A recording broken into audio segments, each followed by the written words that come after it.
I've always been kind of mixed when it comes to mobile gaming. Maybe it's because I don't care for touch controls, or maybe because the games that were mostly available were not stuff I cared about. I mean, there's a lot of microtransaction filled games out there that weren't really worth my time, but there's a lot more compelling reasons nowadays to get into mobile gaming. There's a lot of cool games out there now, and emulation.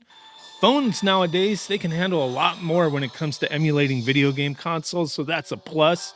So I have looked in the past for mobile gaming controllers, more so a controller attachment for my phone instead of just a normal Bluetooth controller synced to my phone. Wanting to make it more a handheld gaming experience that's convenient to use. So I recall finding some that were worthwhile, but they kind of annoyed me in the end because I'd have to take my phone case off. So I just wound up never bothering. But I'm always open to trying something new. So when ELO Sports hit me up to try out their Vagabond controller for iOS or Android, I didn't really have my hopes up, but hey, why not give it a shot? And in the end, it did wound up being a controller that I've actually been using quite a bit lately. And I've been playing a lot of games on my phone, so that's kind of cool. And I don't have to remove my phone case to do it. So this is a telescopic controller made to fit many devices. It stretches slightly over 8 inches, allowing for the largest of phones and some tablets to be used with it. I'm using it with my Pixel 9 Pro Fold, and it'll fit perfectly folded or unfolded. It's thicker when it's folded, right? But the USB-C connection that it has on this controller, it flexes a bit up and down. So it's not rigid. It's not going to break off or damage your phone while attaching it to the controller.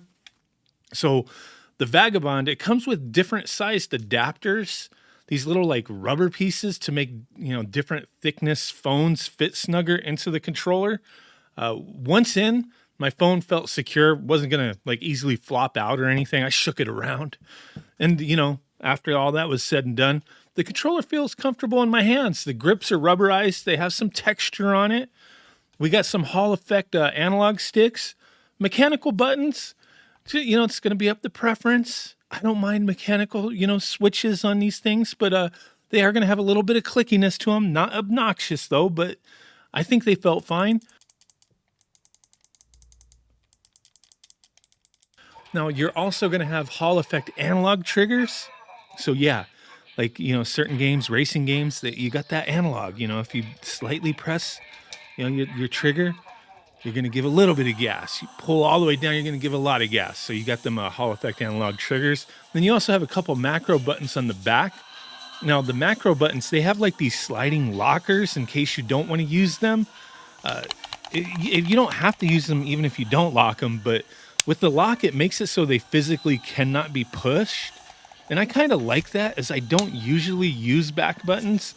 And sometimes, and I've heard this from other people as well, that it can be annoying pressing them if you don't want to use them, just feeling that you're clicking them or pressing them.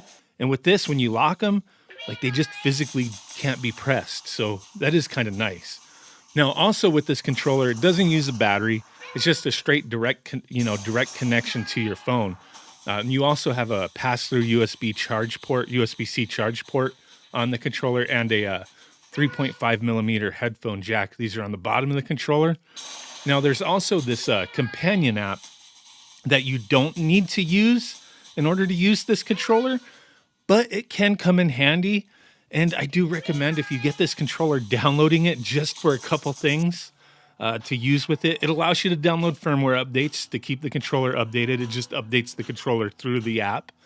You can change button mappings. That's kind of cool. And it also allows you to change what the back buttons do if you want to use those. Now, it also allows you to calibrate the analog sticks and triggers if you need to. Now, my left stick was slightly misbehaving, so this did help get it back to 100%. So, yeah, you might want to check that stuff out and recalibrate if you need to. Now, the app also acts as like a game library launcher type of thing, but I don't even see how this even works. To me, it just appeared like it was recommending games like to download or buy or whatever.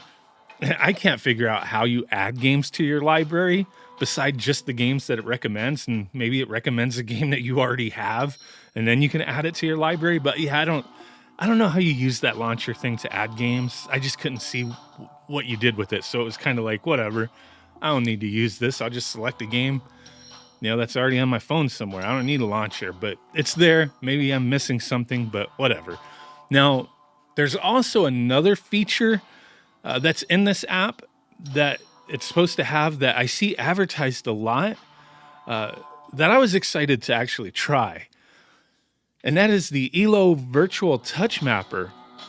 This could be a big selling point for Android users. It's not listed to work for iOS from what I'm seeing, just for Android. But it's an app that allows you to map game controls that use only touchscreen controls.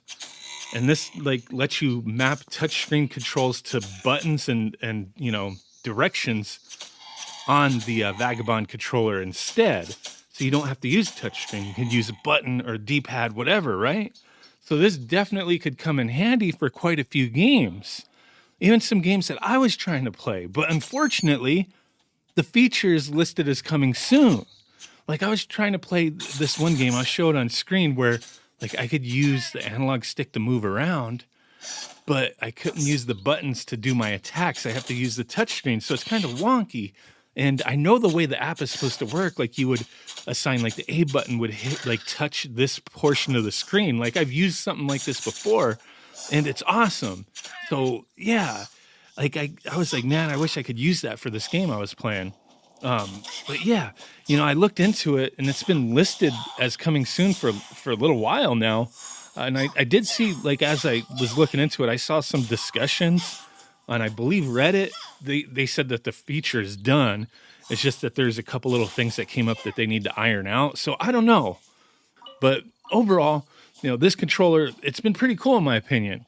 The D-pad works fine. It rocks nicely to do those dragon punches and Hadoukis and Street Fighter, no problem. Everything just feels good. It's a solid universal mobile controller. I played plenty of games using it from all sorts of categories. Emulation, I was rocking some retro art, playing some, old school stuff, analog stick, D-pad, everything. Also playing some cloud gaming through Xbox. That worked out fine. Everything's just recognized. Playing some Android gaming. I didn't run into any issues, anything that I played with this controller. The controller worked the second I attached my phone to it.